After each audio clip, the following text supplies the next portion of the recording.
Heart Eyes.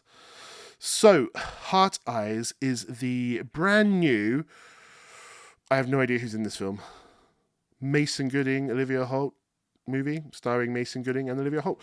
So this film is another horror film. It's a Valentine's film as well, technically. And the synopsis goes like this. For the past several years, the Heart Eyes killer has wreaked havoc on Valentine's Day by stalking and murdering romantic couples. This Valentine's Day, no couple is safe. So the conceit of this story, the sort of joke, there's one joke, there's ongoing joke throughout this film, which I personally found so funny, is this serial killer gruesomely kills couples who are in love because I guess he's just sick of seeing people in love. It's disgusting. So on Valentine's Day, he goes and gruesomely stalks and kills people in love. And our protagonists are these two colleagues that meet that aren't in love. And they meet for like a work meeting, and it could be romantic, but it's not romantic, and they kind of don't like each other. And so they cut the dinner short and they go, yeah, let's just talk about this at work tomorrow or whatever.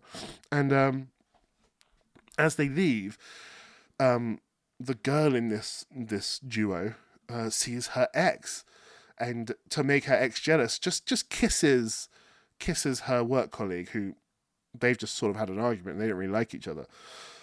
And I guess the Heart Eyes killer is just sort of watching out for people he could kill, sees this kiss happen and decides it's them.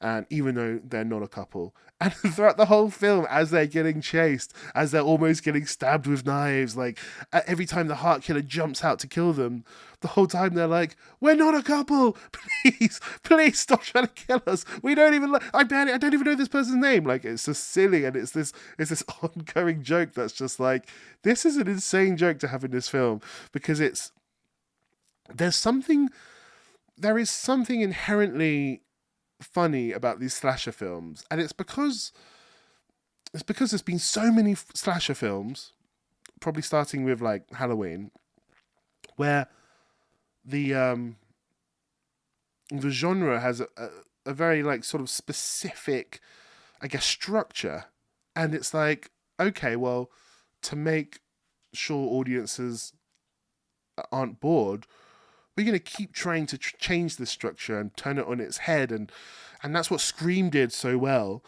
And now it's like every single slasher film has to in some way be completely and utterly unpredictable.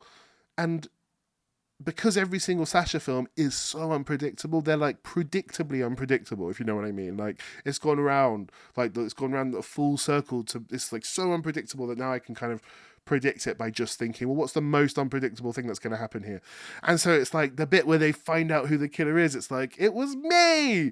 And he's like, me. And they're like, who are you? We don't even know who you are. And he's like, I'm just the guy. And he was like, it's like, yeah, I kind of guessed that, because you've got to predict the least predictable person in these films, and that's who it is. So, I guess the next couple of slasher films, the most predictable person will have to be the slasher, because that'll be the least predictable outcome. That's what I kind of think is going to happen. I thought this film was good. I thought it was funny, silly, again, sort of custard pie, blood and guts custard pies. Just silly kind of gruesomeness that, does it work on every level, this sort of gruesomeness? Not necessarily, but it's fun to watch. It's just a funny, silly kind of movie. It's just silly. It's a silly film.